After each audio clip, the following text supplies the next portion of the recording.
Ce qui m'a donné envie de faire ce métier-là, c'est déjà le monde agricole, c'est un monde assez sympa, quoi, convivial. Et puis les machines, on a quand même des belles machines.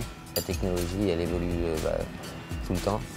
La diversité des machines, c'est pas un boulot qui est monotone en fait.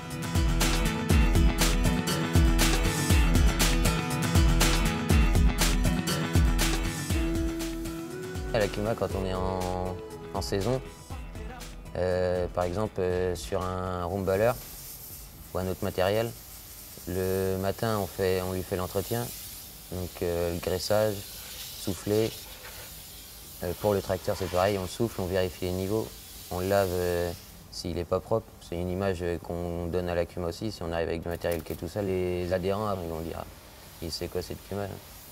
T'as fait le tour du round? Ouais, des chaînes, attention des chaînes.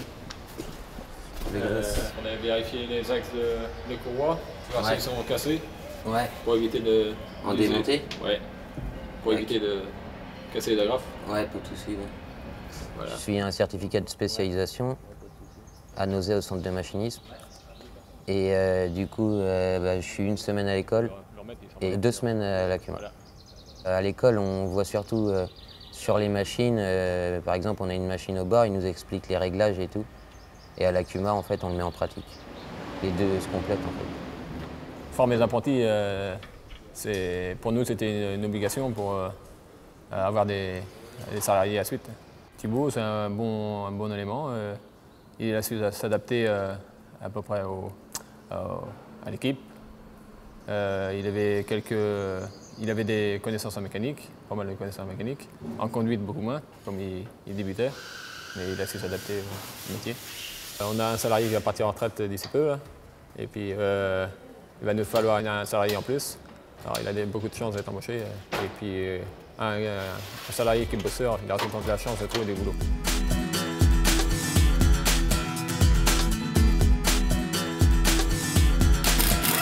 L'hiver, on fait plus d'entretien.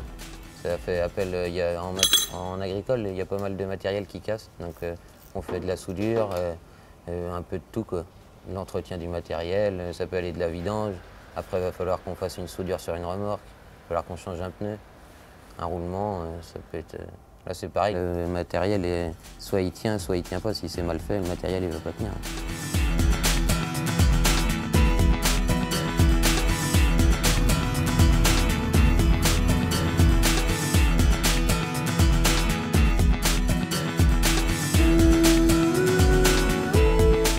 Je vais finir ce tour-là, puis après je vais me rattaquer là-bas. Ouais, puis moi, je vais attaquer.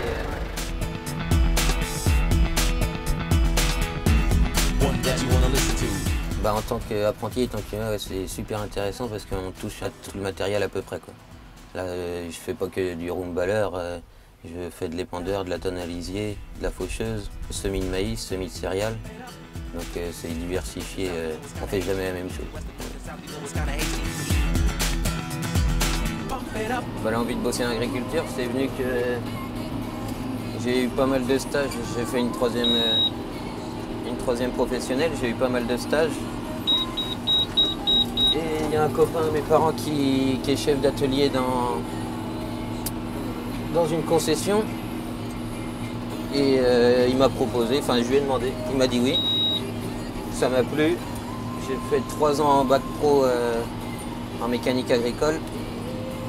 Et puis ensuite j'ai dit autant se diversifier puis connaître un peu la conduite. Donc c'est pour ça que je suis parti en conduite. Quand je suis dans le tracteur, je vois pas les heures passer, on est concentré, on est content de voir qu'on fait du bon boulot.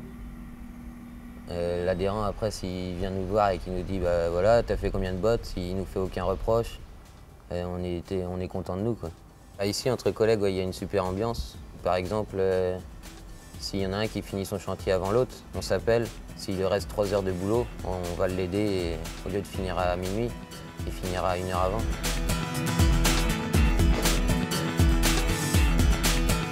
Mon avenir proche, je le vois de devenir salarié de la CUMA et puis prendre de l'expérience.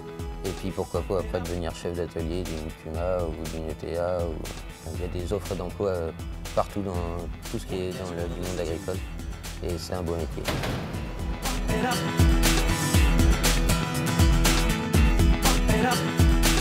West and north and south, you know it's kinda hasty. East and west and north and south, you know it's kinda hasty.